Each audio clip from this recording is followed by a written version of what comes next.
one of my dear brother, फुकरा इंसान known as Abhishek Malan and फुकरा इंसान. Hello hello hello. थोड़ा camera zoom out करना पड़ेगा भाई. Hello everyone. आपके जब भाई आए थे तब भी हम लोग कैमरा जूम आउट करना पड़ा था. तो ऐसा लग रहा है मैं बहुत ऊपर हो गया. नहीं वो अलील आपके कैपिटल टी वाले चले गए हैं तो. Oh, yes. मम्मी पापा दोनों की हाइट ज्यादा है.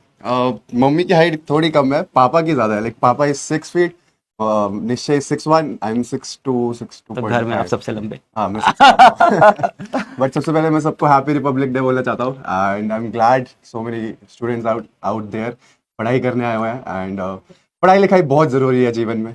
एंड इसलिए सर ने हमें बोला कि आओ सबको मोटिवेट करो. एंड मैंने बोला भाई ये मौका मैं मिस नहीं करना चाहता. इतने सारे लोग, इतने सारे बच्चे. और मुझे याद है मैंने 6-7 दिन पहले, आई थिंक आपको 4-5 दिन पहले हाँ, कॉल किया था. नहीं सर आपको पहले मैसेज आया. पहले हाँ क्या हुआ? तो इनको मैंने मैसेज किया और ये सर का मेरे को मैसेज आया. एंड मेरे को ऐसा लगा किसी फेक बंदे ने मुझे अलग सर बन के मैसेज कर दिया है और मैंने रिप्लाई नहीं किया. ठीक है. और मैंने सर को इंस्टाग्राम पे डीएम कर दिया कि सर ये आपका नंबर है या नहीं. तो सर ऑब्वियसली सर बिजी है तो सर ने डीएम नहीं देखा. फिर मेरे को किसी और बंदे का मैसेज आया कि अलग sir is trying to contact you. मैंने कहा वो रियल है? तो वो कहते हैं हाँ ये रियल है. फिर मैंने सर को मैसेज डाला, सर आप रियल हो? तो सर ने बोला हाँ. मैं कहा सर तब भी ये मान नहीं रहे थे, कह रहे थे इंस्टाग्राम पे रिप्लाई करो पहले. मैं कहा सर इंस्टा पे आप मुझे रिप्लाई करो ताकि मैं एक बार विश्वास हो जाए कि आप ही मुझे मैसेज करो. बिकॉज ऑब्वियसली सर मैं आपको बताऊं, मैं बहुत साल मतलब जब मेरी जर्नी चालू हुई थी तब से आपके मीम्स पे रिएक्ट कर रहा था. एंड मुझे ऐसा मैंने आपको हमेशा ऐसे पढ़ाते हुए देखा. फिर एक दिन आपने मुझे बोला कि भाई यहाँ हूँ मैं आपकी लाइफ पे हूँ. नहीं thank you so much. I am very glad आपने मुझे अपॉर्चुनिटी दी. नहीं बहुत धन्यवाद, आप आए इन बच्चों के लिए आए यार. बहुत अच्छी चीज. क्या बोलने चाहेंगे? 10th के बच्चे हैं, 20-25 दिन बाद इनके बोर्ड एग्जाम्स हैं. यस. क्या बोलना चाहोगे आप? मुझे ऐसा लगता है देखो सबसे इंपॉर्टेंट चीज है लाइफ में वो है मेहनत करना. तुम मेहनत करते रहो, कभी मेहनत से मतलब पीछे मत भागना. मतलब मुझे ऐसा लगता है मैं भी लाइफ में मैंने बहुत मेहनत करी है. एंड बहुत लोगों ने मेरे को ऐसे बोला कि शायद तेरे में टैलेंट नहीं है, तेरे में टैलेंट नहीं. मुझे लगता है कि टैलेंट से इंपॉर्टेंट है हार्ड वर्क. वाह भाई क्या बात बोली यार. और सर ये मतलब सच बात है. People can call me talented but they should always remember कि I will be the hardest worker in the room. तो ये मैं सबको समझाना चाहता हूँ कि जितने भी 9-10th के बच्चे, 11-12th के बच्चे हैं, वो हार्डवर्क से भाई पीछे मत हटो. क्योंकि हम अपना 100% देते हैं. और ऐसा होता है सर कि बहुत बार हम अपना 100% देते हैं बट वी फेल. बहुत मेरे साथ भी बहुत बार लाइफ में हुआ कि मैंने अपना 100% दिया. मुझे लगता है कि अब तो भाई I am gonna pass with flying colours. And मैं फेल हो गया. एंड मुझे ऐसा लगता है कि और उस टाइम दिल तो टूटता है भाई. सर दिल टूटता है बट उसका मतलब मुझे ऐसा मेरे को ऐसा लगता है कि जितने भी सब है we should believe in God.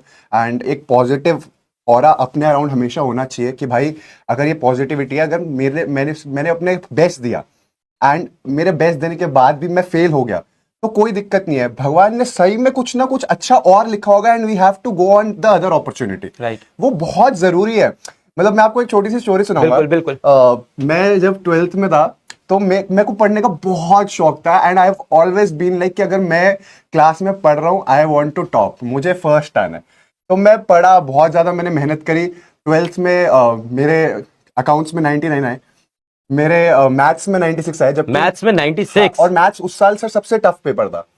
उसके बाद सब पेपर्स में अच्छा है. बट मैंने कभी नहीं बताया है कि मेरा जो सबसे लीस्ट स्कोरिंग एग्जाम था वो इंग्लिश था. जबकि मेरे को मेरी टीचर ने बोला था कि ऐसे प्रॉपर लेफ्ट में लाइंस बनाना, राइट में लाइंस बनाना, मार्कशीट पे अच्छा लिख के आना. और मेरी इंग्लिश अच्छी थी. मेरे जिन दोस्तों को मैं इंग्लिश का मतलब लेक्चर भी देता था कि भाई ऐसे ऐसे पेपर आ सकता है, ये होगा, उनके भी मेरे से ज्यादा थे. बट मेरे 90 आए थे. एंड वो मेरे को पता चल गया था. क्यों? क्योंकि मेरी हैंड राइटिंग बहुत बुरी थी. तो एक इंग्लिश में वो कहते हैं कि हैंड राइटिंग अच्छी होनी जरूरी है. बट वो ऐसी बातें वहां चल रही थी. बट मैंने कहा चलो ठीक है, मैंने कुछ गलत आंसर्स करे होंगे, जो भी है. तो बोर्ड हो गया. मेरी टोटल परसेंटेज बनी 95 12th में. एंड मेरा सपना SRCC जाना है भाई, इसको तो SRCC जाना है. और अब SRCC गया क्योंकि SRCC में तो 97 98 ऐसी परसेंटेजेस चाहिए थे. अब मेरे आगे 95. अब मैं बहुत परेशान. मैंने मम्मी पापा को बोल रखा था, मम्मी पापा मैं SRCC जाऊंगा, SRCC जाऊंगा. 99 97 98% मिनिमम है. राइट. एंड मैं सर बहुत डिप्रेस हो गया था. मैं सच में बहुत, मेरा दिल टूट गया था. मैंने कहा भाई शायद मेरा पढ़ाई लिखाई में कुछ है ही नहीं, मैं छोड़ दूं. मेरे को इतना बुरा लग रहा था. बट फिर मैंने देखा मेरी कट ऑफ में कहाँ लगा. फिर मैं DCSE गया, Delhi college of arts and commerce. वहाँ 95% थी तो कट ऑफ थी. बट वहां पर भी अब एक प्रॉब्लम हो गई. उनकी कैपेसिटी थी लाइक 25 के 2 लाइक बैचेस को पढ़ाने की, एंड बिकॉज 95% कट ऑफ पे इतने सारे लोग थे, तो मेरे वो 95 लाइक कट ऑफ पे 300 बच्चे वहां पर रजिस्टर हुए, तो हमारी क्लासेस ऑडिटोरियम में होने लग गई। अब ऑडिटोरियम में क्लासेस हो रही थी, एंड पीछे आई स्वेयर टू गॉड ऐसे ऐसे बच्चे थे, मतलब उनको देख के मैं कहता कोई स्मोक कर रहा है, कुछ कर रहा है, मतलब क्लास में ऐसे छुप छुप के, तो मेरा तो बहुत दिल टूट गया था, मुझे लगा मेरा पढ़ाई लिखाई में कुछ नहीं है। बट फिर मैंने एक माइंडसेट बनाया कि शायद मुझे यहाँ से हार नहीं माननी, एंड अगर मैं यहाँ पर नहीं मेरा कुछ बन रहा है तो I should try something else, क्योंकि सर सबके लिए पढ़ाई नहीं लिखी होती। बहुत अच्छी बात, बिल्कुल बताइए ये बात, बिल्कुल बताइए। ये मुझे ऐसा लगता है कि सबके लिए ऐसा नहीं होता कि अगर मैं मतलब पढ़ाई ही सब कुछ है, नहीं, मतलब पढ़ाई बहुत इंपॉर्टेंट है, and I always say that कि इफ अगर आप पढ़ाई लिखाई कर रहे हो तो 10 लोगों में आप अलग से दिख जाओगे कि भाई ये पढ़ा लिखा आदमी। पर देखो ये सारी चीजें ये बोल रहे हैं 95% 12th में लाने के बाद। बट सर उस वक्त एक ड्रीम था ना मेरा, Right. कि मेरे को एसआरसी से जाना है, Right. बट फिर उसके बाद मैंने हार नहीं मानी, एंड आई डिसाइडेड कि भाई मैं यहाँ से बिजनेस स्टार्ट करूंगा, एंड मैंने अपने कॉलेज में ही बिजनेस चालू कर दिया। कॉलेज में ही? कॉलेज में। वाह भाई। एंड देन मैंने एफएमसीजी प्रोडक्ट्स का बिजनेस करा।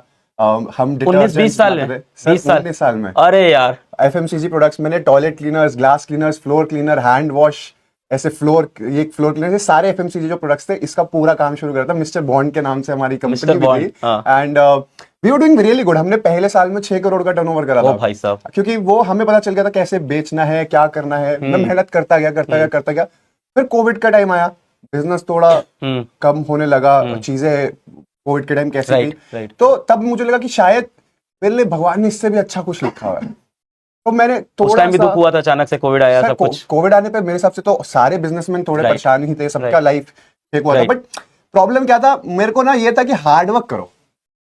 वो मैं यहाँ सबको बोल रहा हूँ कि भाई देखो, मेरे को मेरी लाइफ स्टोरी लगती है कि हार्ड वर्क पे बेस्ड है। मुझे ऐसा लगता है कि आप